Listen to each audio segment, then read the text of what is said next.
The show for the thinking fan. We talk tactics and strategy on this show, show respect for history. I'm Brian Kenny. Busy show. Bob Costas and Joel Sherman on the panel. That's a powerhouse panel. Dan Schulman calls Blue Jays games. He's here in studio. Michael Soroka of the Diamondbacks will join us. He's off to a nice start. And we'll take you right up to the Phillies and the Reds, 1 p.m. Eastern.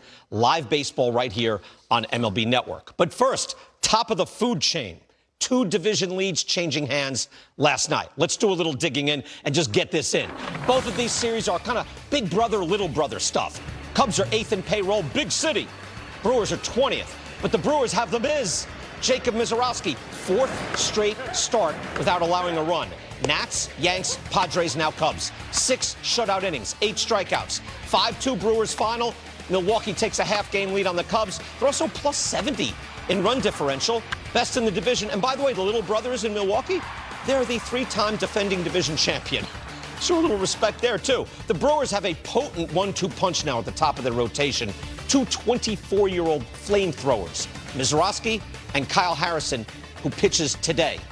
22% of Jacob Misiorowski's pitches are over 100 miles per hour. 22%. No one else is even close. Hunter Green is next, just under 9%. #1 strikeout rate in the game. This is a dangerous playoff pitcher. Brewers might be even tougher this year than last year. To the NL West, the Dodgers taking over first place on San Diego. Another close one with the Padres, 4-4 in the 9th. Mason Maddox striking out Max Muncy. That's 2 outs. But wait, Muncy challenges. Oh, it's a whole new ball game. Muncy wins. He takes the walk in first base. That's the highest leverage challenge of the day. Then, oh no, pinch runner Alex Call picked off Mason Miller and Ty France. Ball gets away. Call goes over the way to third. Next batter, Andy Pages. Pages has become an offensive force for L.A. He has an epic 9-pitch at bat against Miller, who is the most dominant pitcher in the game. He would finally get the fly ball to Fernando Tatis. This is where it gets strange. Tatis has a great arm. Now it's deep, but it's not that deep. Throws maybe offline. Sung-Mung Song cuts it, but that just takes too long. Run scores, Dodgers take the lead, Dodgers win 5-4. The Dodgers are the gold standard. I've said this all season. This might be the best team of the current run, which is saying something. But the Dodgers only have a half-game lead, and here they are in a snapshot. Hitting #1 in all of baseball. Padres are 26th. Starting pitcher ERA, 4th. Relief pitcher ERA, 3rd. Look where the Padres are. Their bullpen is excellent, right? Defensive runs saved, that's DRS, that's defense. #2 in all of baseball, number 17. That might not be exact, but it shows you basic defense. Base running, okay, Padres have them there. They're a top 10 club.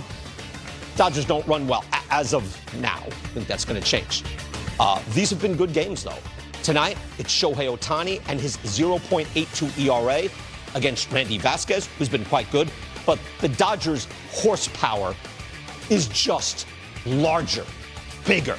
We're asking you on X, can the Padres hang with the big boys? Where will the Padres finish in the NL West? Look, maybe they win it all. Rob Parker says that, but Rob Parker says things just to, annoy me. First place, close to a division title, or not even close.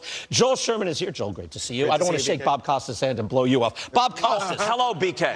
Making his regular season debut. Great to have you back. Been a while. In the flesh, baby. I love these 2 series. They're good. Let me start with Dodgers-Padres. Yeah. Again, last time the Padres won a division title, Mike Piazza was their catcher. Mm-hmm. It's been a while, but they're spunky and they're always right there. What do you make of the whole thing? Well, talk about being right there. They beat the Dodgers in the division series in 2022. Mm-hmm. They were up 2-1 in the division series in 2024 before the Dodgers won games 4 and 5 and eventually went on to win the World Series. So they don't have to win the division to be a factor in October, but right now they're right there with the Dodgers. And last night was just a great baseball game. Yeah. Freddie Freeman breaks a slump, hits 2 home runs. Shohei gets a hustle double. But if you're going to use Mason Miller, think of this is what's interesting here. You're not going to wait for a lead for him to close it out. It's the 9th inning. Yeah. And in regular season baseball now, the 10th inning is where you would hope to score off someone like Mason Miller because you start with a guy on second base. So this is the right thing to do. And how do you get a run off a guy who has a 2 strikeout per inning rate, who hasn't allowed an extra base hit all season long? Yeah. You get by the narrowest of margins an overturn on an ABS ball instead of strike. You get a wild throw. Call was picked off picked off, but Miller's throw was wild. He goes to third, and then Pages hits about 100 foul balls in a lengthy at-bat, and then that sacrifice fly, which, as you said, was not terribly deep, but it's the right thing to do. Yeah. You're not going to count on the next guy getting a hit off Miller. You're going to send Call, and he's barely safe on a close and sort of theatrical play at the plate. That is a damn good baseball game. It's been a great series so far. 1-0 ball game in the first one. What do you got? So I always think our sport is very, very different. Like, say, in the NFL, even though in our lifetime, right, we've seen it go from 12, 14, 16, 17, eventually 18 games. But still, it's so few that a ball bounces here. It's the difference between 10-7 and 7-10. It's not that different. I say that because those numbers you showed on the Padres reflect the lack of depth that they have. Going into last night, they were 20-1 when Miller pitches. So, like, they have a formula, but how often can you go to that? You got to get the lead. In game one, they did it. It was like all A squad. It was King, Adam, Miller, A squad. They have Vasquez and King. When they start, they have good starting pitching. When they don't, they don't.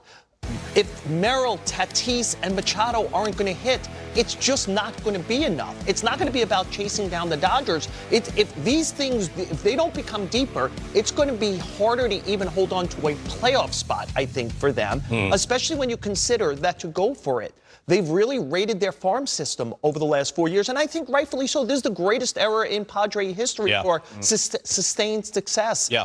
Hard to say. And I think they should go for it. But I just look at them and the Dodgers. The Dodgers feel like they have 35 major league players at all time, and they decide which 26 are on the roster at any time. Right. The Padres are having difficulty in a depth area. Right. It is I think it's $127 million difference in payroll. So even though the Padres spend, again, even though they ratcheted down a bit, they're still eighth. But there is a gap. I want to bring up one thing, and it struck me. Right? So if it struck me in, as we say, at our gut or our inner computer, Bob, as we would say. Yes. Something is off. The Manny Machado home run, when he hit it, I'm watching it live, because we had it on MLB Network. And he's standing there, and he's waiting. And look, he can do whatever he wants, and he's earned the right? He's like Big Papi. He's a future Hall of Famer. He's a great player. Why inflame the country club over there? Why, if they're a sleeping giant, Joel, he so takes his time. If I'm a Dodger, if I'm Freddie Freeman, if I'm Mookie Betts, I'm looking over going, this guy, really. It's something in their, I don't know, their DNA they can't help doing. They had him on the ropes, but they couldn't finish him. They stopped scoring for 24 straight innings. Why inflame those guys? I actually think that part of the reasons the Padres do well against the Dodgers is because they annoy them. Like the Dodgers are not thinking about baseball totally. My problem with that is, and look, Manny Machado has, 350-ish homers. He knows what a homer probably feels like in his hands. Yeah. That didn't go out by much. That's going to be a single. If it hits the wall, that's a bigger problem to me. Machado has always been like that. Yeah. Has always been turning a near homer into a single, and it's infuriating. But that's been his history wherever he's been. And with the Dodgers and Padres going back to last year, where brushback battles, and Schilt is in Robert's face and vice versa, all that stuff was going on. But even, like, I'm talking 2 years ago, when they had them down and out, and they were mocking them, and Tatis is dancing in the outfield, everyone's having a great time. And then isn't that one of the reasons they have the lead? Is they annoy, like I see it with certain teams, like the Alex Cora Red Sox annoyed, like the Yankees. They took them out of their game a little after a while. Okay. Like, I don't see, that's not my read on this. And I think the Dodgers are so like, we hate those guys. And I think you have to say man for man, the Dodgers are going to win if you don't figure out a different way to do something. See, I'm more with Joel. I don't know if it helps the Padres, but I don't think it hurts them. Yeah. Hey, look, I think the Dodgers are sitting over there in their blue blazers like Thurston Howell. Don't inflame Thurston Howell. He likes that. Gilligan's Island reference for all Thurston Howell can buy and sell you. Don't tick off Thurston. He's sitting over there minding his own business. Leave him there. What about the Miz? Again, look, we've from Walter Johnson. See how I throw in a Walter Johnson from Bob Costas, like who threw harder and people actually ran in fear. But no, I don't know if anyone, including Nolan Ryan, has thrown at regularly 100, 102 like the Miz, Bob. No, he knows he's only going 6 innings. I mean, Walter Johnson pitched a gazillion perfect, complete games, rather, and more than 100 shutouts. But pitch for pitch, no starter has ever done this as consistently. How fast can a human throw? Here's my pet question. Like, how fast do you think a human being will eventually throw a baseball? A single pitch, not for an entire game or an entire inning. Yeah, well, regularly throw this as sit fast in as his you high. Like, if he's sitting 100 and he can hit 103. I do not have a degree in physiology. Bob Costas, what do you think? My guess is 106, 107. Okay, that's reasonable. I'm wondering if we look. I asked this of Adam Ottavino, and he's like, let me look into that. 10 years from now, are we looking back at 102 like it's quaint? Or is like, no, that's the limit of human throwing? I would think at some point we're going to hit something where it will be so incremental, like 103 to 103.1 to 103.2. I think we're kind of near the top right now. And also at some point, you don't want to see somebody's arm land about 45 feet off the mound attempting to do this. I thought you hit the more important thing about The Miz, because you lumped him in with Kyle Harrison at the beginning. We keep thinking of the Brewers as this nice little story. They're not a nice little story. You could talk about those payrolls, the difference between the Padres and Dodgers. It's double or triple of that. The Brewers are really good. We should stop thinking of them as the little legend that could. I just want to give you these numbers. Yeah. This season, they're 16-6 against teams over 500. That's first. Last year, they were 46-38. That was second. That was third. The year before, 52-41. That was second. The year before, 51-38. That was like we keep acting like they can only do this during the regular season, but then their payroll's going to get them in the postseason. They beat the hell out of all the good teams, and now they have a way. If you're going to see that guy, we're a long way from here to there. Yeah. But if you have to see that guy, especially in a 5-game series, in 1 and 5. Or even twice in a 7-game series, and Kyle Harrison stays who he is. Yeah. I don't see any reason why the Brewers, especially if I think they need a bat to play shortstop or third. Yeah. And they have a deep farm system to go find that. If they do, I don't see why they couldn't stand toe-to-toe regardless of payroll with the Dodgers. That's a great point. They're the 3-time defending division champs. We have to get to this, Bob. To use your terminology, they're very baseball-y. They're extremely baseball-y. Can we get to this quick trend, please? I know we've got to go to break, but come on. In 4 different parks now, it's what the kids are calling, Bob, tarps off. Kind of a nightmare from the late 70s. When I saw this, boy, you walk away. But this is an infusion of energy and cash and fun. It was in Busch, the Trop, Seattle. Where is it? Where else are they doing it? Detroit? Some of these guys, it's a thing now. Some of these guys can do that. Some of these guys should not do that. Well, I tell you what, in St. Louis, it's changed the complexion and the energy of the ballpark. Well, it's going to be 100 degrees and the humidity is going to be 100%, so you might as well strip down. It's not for me, but I'm saying if you're the ball club and you're like, we've got these guys showing up from college doing this thing, it's great. We keep saying we want fans of the age who won't get a Thurston Howell joke. And then when they do something, we get critical of them. No, we like it. No, we're not critical. Here's my thing is, as long as you don't disrupt or bother or hurt the person sitting next to you, pretty much anything, on an airline, at a ballpark, in a bar, like, do your thing. Like, have fun. This is not something I want to do. I don't want to flip a bat either. But if it's fun for you and fun for the crowd, do the thing. Yep. It's not hurting anybody, and it's getting another level of fan into our sport. Yep. Let's go for it. Yeah, no question. Speaking of St. Louis, they win again yesterday on a Herrera walk-off. They're 28-19, much better than anybody expected. Yeah. And there are no weak sisters anymore in the National League Central. We mocked the Pirates for a long time. Maybe they had a better long-range plan than we realized, because they're more than competitive now. I think you mocked them, Bob. Don't want you just to say, I mocked me alone mock the Pirates? He's all on me streak a mile wide. The 4-game series. Yankees have taken the first 2 by 1 run. Look at that. That's Aaron Judge right there. They're doing some promo or something, Dan, right? You say, I would talk to Dan Shulman, and he goes, that is Aaron Judge. Well, I said, they've got a couple of goes. They've got a couple of 6'7", 250s. That's Aaron Judge. That's Aaron Judge. Okay, I believe it. Look at the concentration from Aaron Judge. He's locked in. Circling around him. Trey Yasavage, Cam Schlittler tonight. Dan Shulman is play-by-play for Sportsnet in Canada. He'll be calling that game tonight, and he joins us live in the flesh, baby. Good to see you. Good to be here. Former compadre. We used to work for the same corporation way back when. Yes, we did. I have, I think people still talk about Toronto and the World Series, and there's no getting past it. I've never seen a city so happy and so quiet in there. Is there a hangover effect for the team? Does that not exist? Where are you on that? I don't think there's a mental hangover effect for the team. Are some of the guys maybe physically, that maybe they never played until November the 2nd or whatever it was before, a shorter off season? Maybe there's a bit of a physical after effects for some guys. I don't think there's a mental hangover. They've got a ton of injuries. You know that.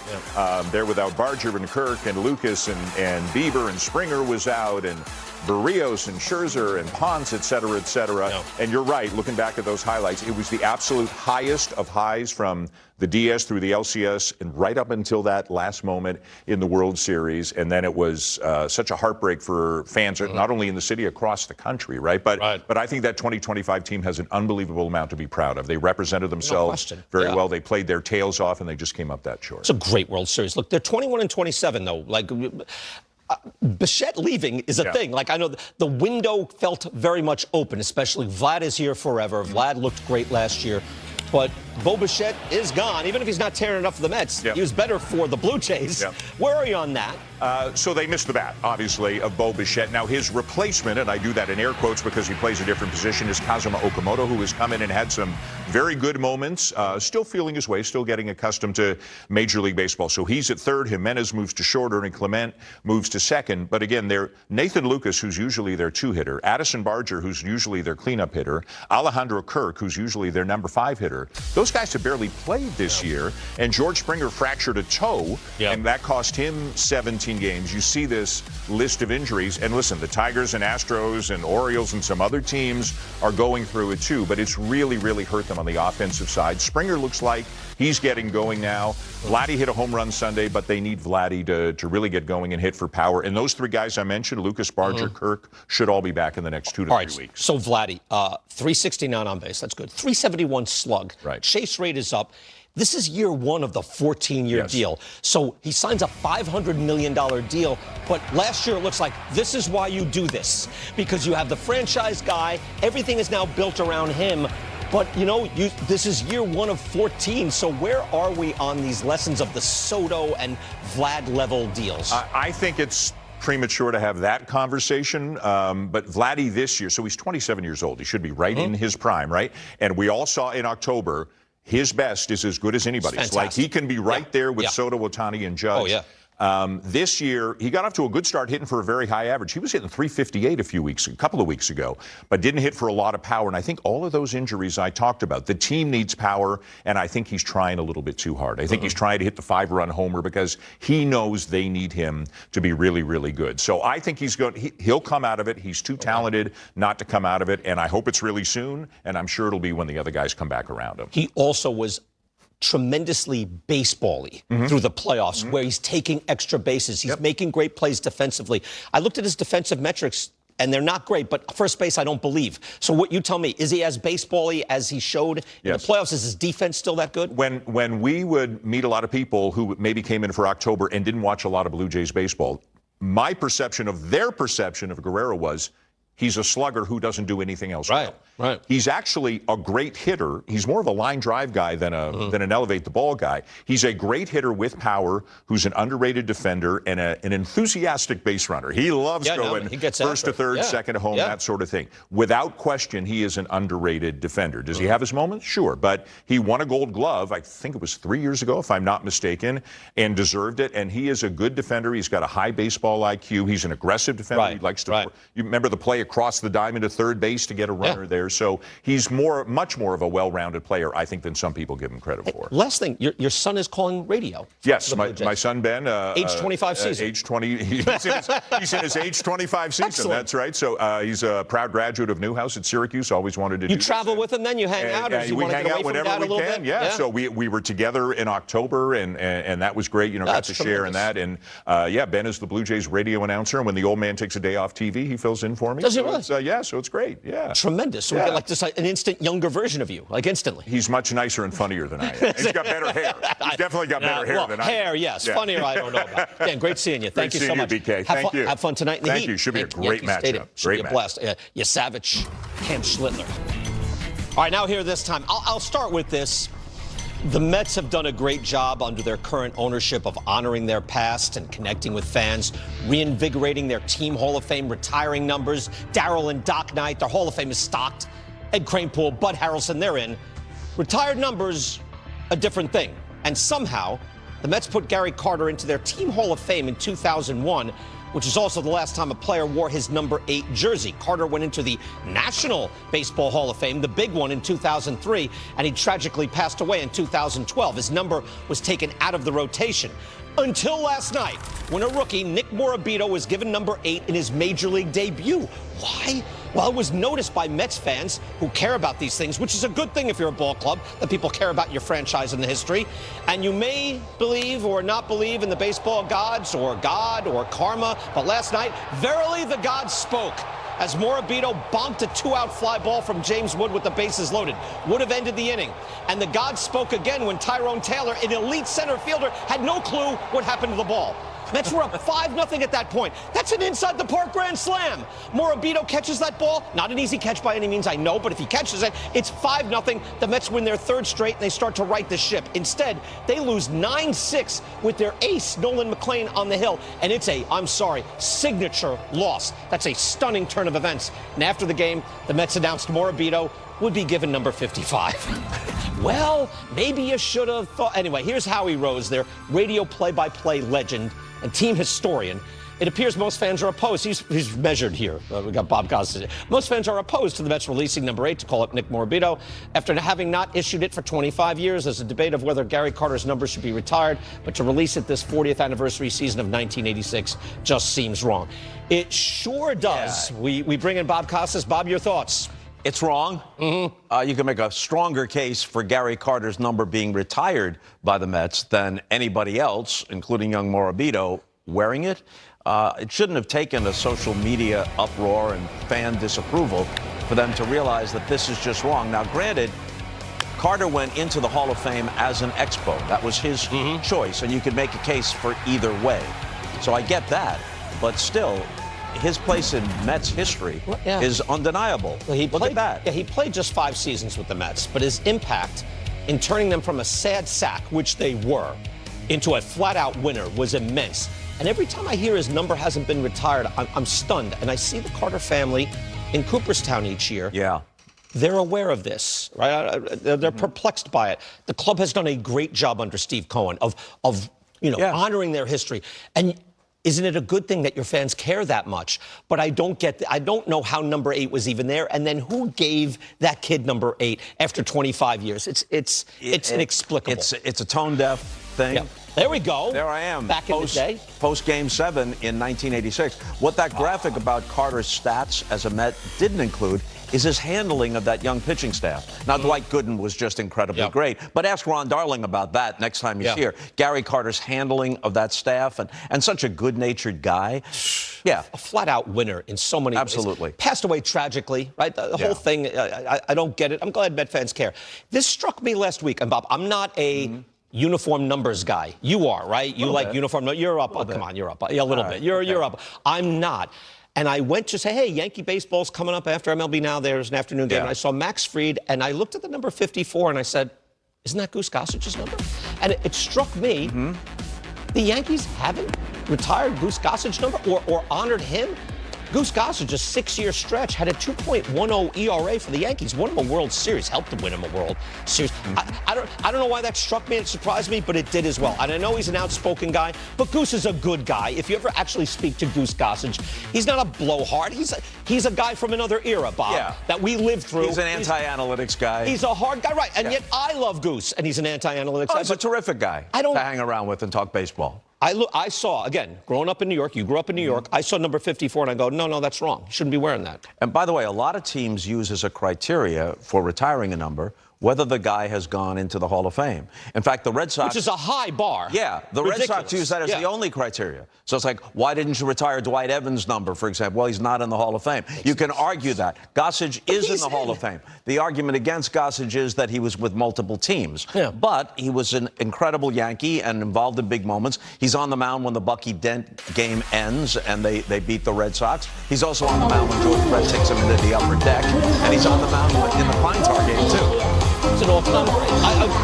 Just for whatever reason, it struck me. You know, we're big on it's hitting me in the gut. Yeah. Or my inner computer, as we say. It hit me like, that's wrong. All right. Recently, we had the passings of Bobby Cox and Ted Turner, big blows to the Braves.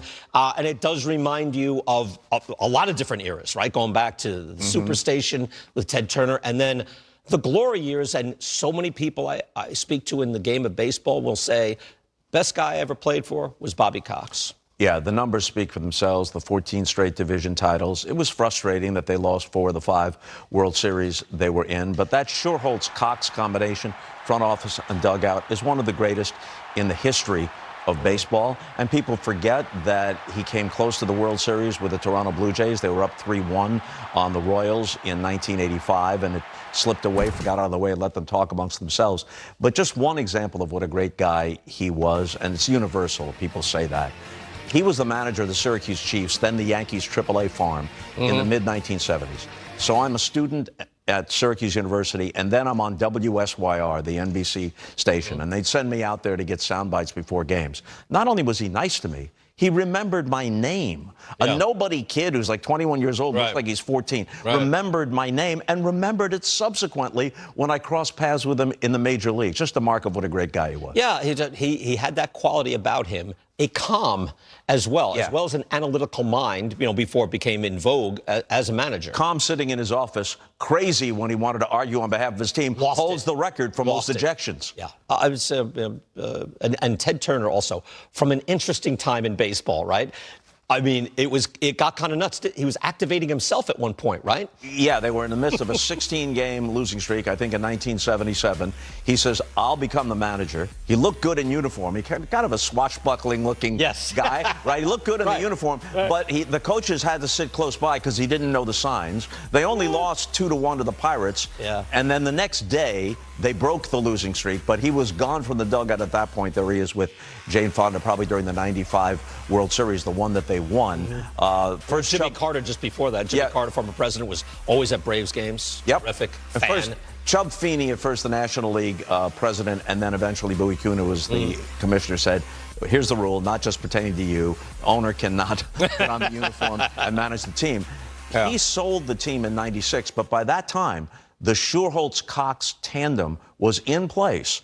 So you could say that Ted Turner's fingerprints are on those 14 straight division titles. Well, also, as we mentioned, Goose Gossage, Ted Turner, from an interesting time in baseball. When interesting figures, when people went to war with each other, owners, players, broadcast, everything, and yet it was the #1 sport in the country, and it was interesting. Personalities. It was interesting. Now, we've taken the edge off all that. And I know people are afraid of controversy. Don't be afraid of it. These were interesting people. How about this? This isn't controversy. He and Tug McGraw, one of the great characters ever, somehow devised a contest where they would see who could roll a baseball with their face from third base and first base to home plate, who would get there first. Tug McGraw and Ted Turner. So he's pushing the baseball with his nose. He's going from first to the plate. McGraw's trying to go from third to the plate. Turner wins the contest, but emerges with a bloody nose and a bruised face. Who does that? This? I don't know what the hell that is, people? I have no idea. That's so insane. I didn't expect that story. Who knew? That's a good regular season debut out of Bob Costas. Good job, Bob. All right, we'll take a short break. We'll come back with Bob. Rain delay material. Diamondbacks going for the sweep today. That's a 3:40 Eastern start in Arizona. Last of 3 with the Giants. Merrill Kelly against Tyler Mahle. Diamondbacks were down 3-1 going into the 9th on Tuesday. They got Adrian Del Castillo with an RBI single, then a walk-off 3-run bomb from Ketel Marte.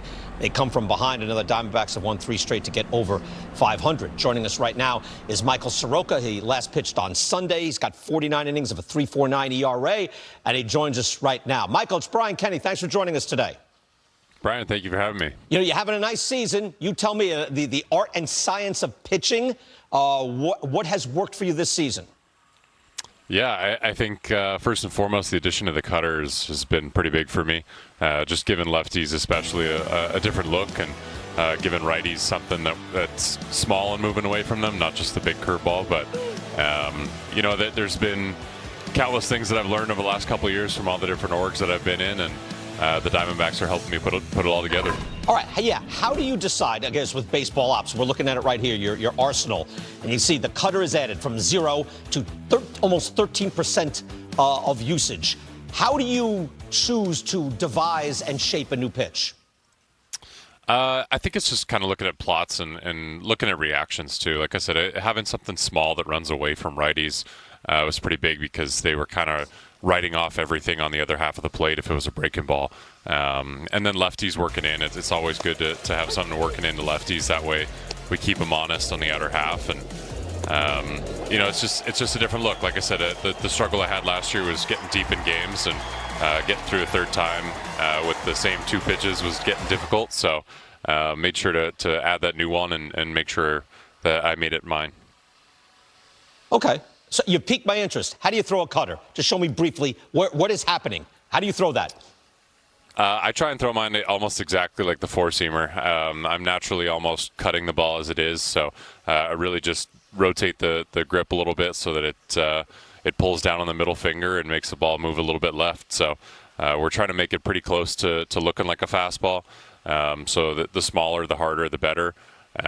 Sometimes it gets almost too slidery, and that gets in some danger zones down and into a lefty. So we're trying to keep it like a true cut fastball. Okay. Bob Costas is laughing at me. Bob, I might need a new pitch. I can learn a few things here. Michael, earlier this month, you lost a 1-0 game to the Pirates. Then you won a 1-0 game against the Rangers. And I'm just wondering, is that high stress, or are you siloed in, I do my job, they do their job? Where are you on that? Yeah, I'm always. It doesn't matter what the score is. I've pitched in blowouts on both ends. Obviously, every time you take the mound, you got to get the next out. So, this game's crazy, especially pitching the last one at Coors. Anything can happen really quickly. So, it's just all about getting out there and getting the next out. And these guys have been battling for some time now, and I think the last couple games have been pretty big for us offensively, and we're bound to break out a little bit. All right. That makes sense to me, right? You got to do your job, or nothing's going to work. I mentioned your ERA, which is good.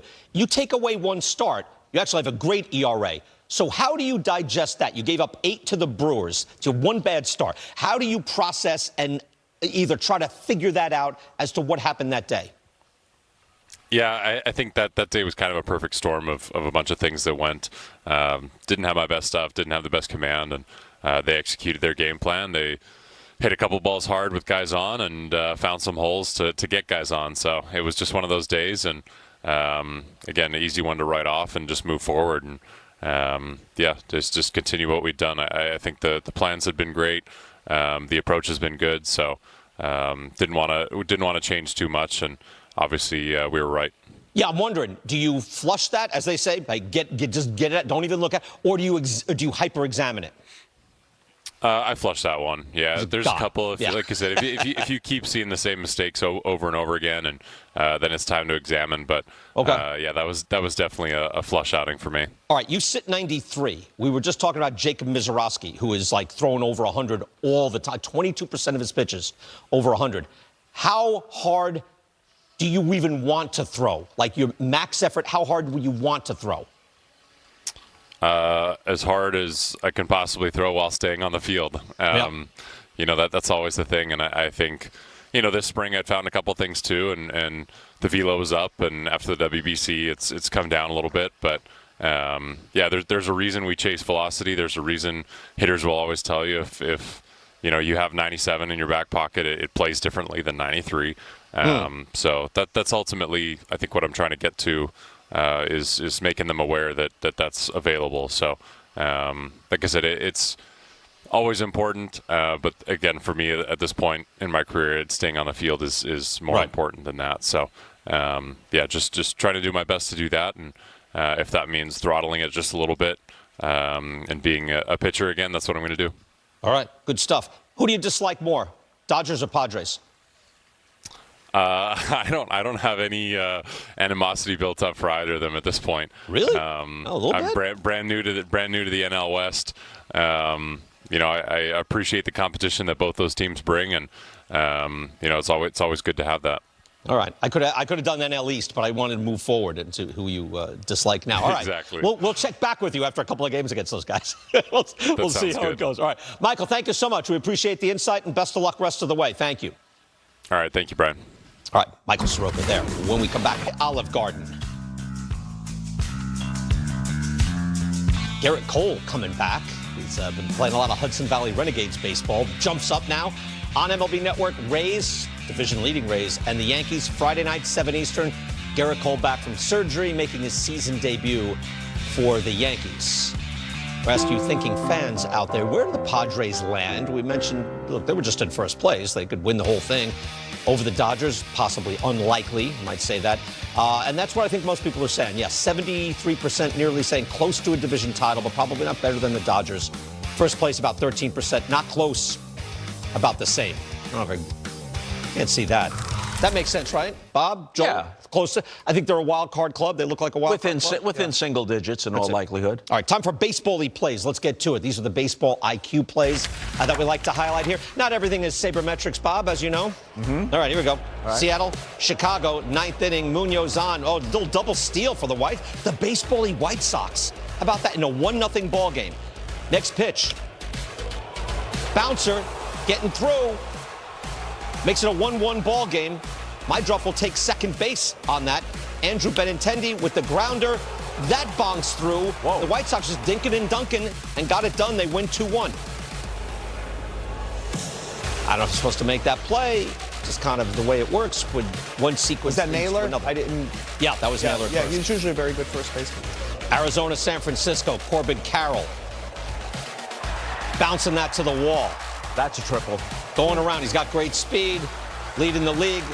Triple, and the ball hits him in the head. Now he's trapped. Good base coaching. J.R. House, the third base coach, yelling at him, get up, run. That's heads up, he scores. Literally heads up. Yes.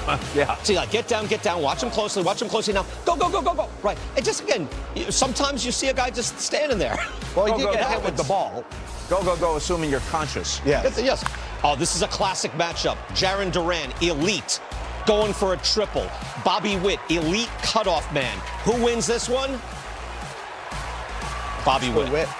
Ooh. I love the matchup, though. Duran so gets after it, but Witt, only 88 miles an hour, but he got the ball there. The guy most likely to hit a triple in baseball is probably Corbin Carroll. Number 2 is probably Duran. Yeah, exciting stuff. Again, relay plays are vitally important. This is spy versus spy, elite intrigue. You got to be kidding me. Mauricio Dubon actually deked Otto Lopez, who's a good base runner, and kept him at third. Wow. Yeah.